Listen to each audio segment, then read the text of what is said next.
Dans une vidéo précédente, il a été question du combustible triso. Son élément de base est constitué de billes de la taille d'un grain de sable où le combustible, oxyde ou carbure d'uranium, est entouré d'au moins 2 couches de protection. Ces billes résistent à des températures de plus de 1500 degrés. Des milliers de ces billes sont enfermées dans un boulet de graphite de la taille d'une balle de tennis. Le réacteur à lit de boulet est ensuite alimenté par des milliers de ces boulets. Le réacteur à lit de boulet est un développement allemand. Au siècle dernier, un tel réacteur appelé THTR300 fonctionnait déjà à Jülich, entre Cologne et Maastricht. Il a été victime de difficultés financières et de la peur du nucléaire en Allemagne à la suite de Tchernobyl. Sur la photo prise en 2009, on ne voit plus ce réacteur, il a été remplacé par une centrale au charbon. Depuis, le réacteur à boulet a été perfectionné notamment en Chine, mais aussi aux États-Unis.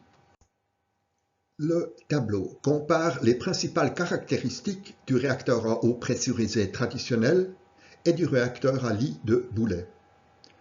La forme du combustible, des barres de 4 mètres de long revêtues de zirconium dans le REP, des sphères de 6 cm de diamètre dans le RLB.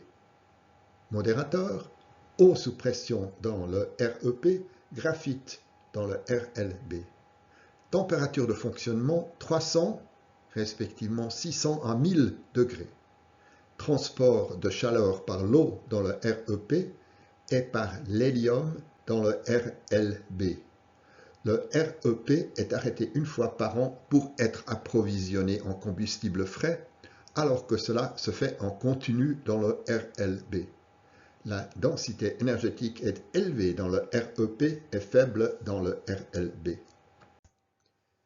Dans le réacteur à lit de boulet, le combustible est ajouté par le haut et se déplace continuellement vers le bas. La réaction en chaîne produit de la chaleur. La chaleur chauffe l'hélium qui fait bouillir de l'eau grâce à un générateur de vapeur. La vapeur est dirigée vers une turbine et un générateur comme dans une centrale électrique conventionnelle. C'est ainsi que l'électricité est produite.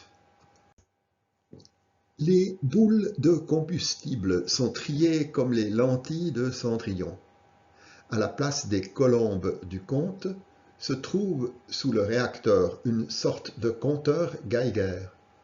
Si les boulets sont fortement radioactifs, cela signifie que le combustible est épuisé et que les boulets doivent être éliminés.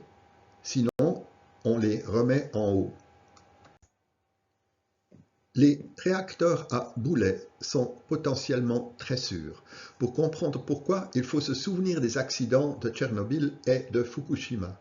À Tchernobyl, la surchauffe du réacteur a entraîné une augmentation de sa puissance, un cercle vicieux.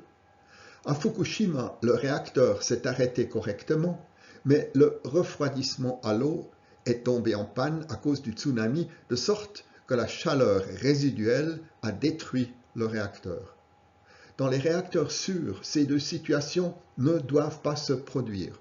En cas de surchauffe, la puissance du réacteur doit immédiatement baisser et la chaleur résiduelle doit être évacuée.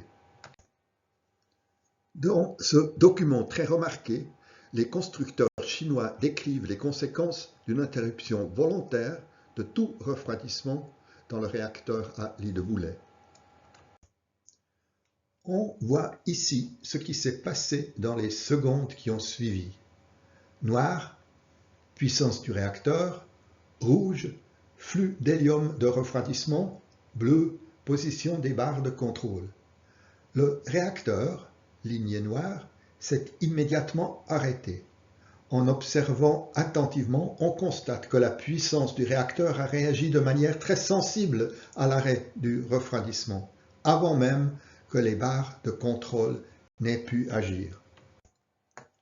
Et en ce qui concerne la chaleur résiduelle pendant les heures et les jours suivants, sans aucun refroidissement, Les températures les plus élevées mesurées dans le réacteur ont atteint environ 850 degrés, alors que le combustible triso reste intact jusqu'à plus de 1500 degrés.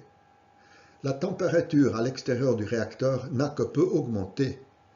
C'est principalement dû à la faible densité énergétique du réacteur à lit de boulet. Conclusion. En cas d'interruption du refroidissement, le RLB chinois s'arrête immédiatement de lui-même. La chaleur résiduelle n'est pas un problème grâce à la faible densité énergétique. Ainsi, les Chinois misent sur un grand succès commercial pour leur réacteur à lit de boulet.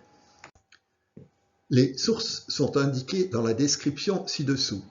Cette vidéo fait partie d'une playlist sur les centrales nucléaires du futur. Commentaires et corrections via YouTube ou directement à bernard@hirschel.ch. Je vous remercie pour votre intérêt et vous dis à bientôt.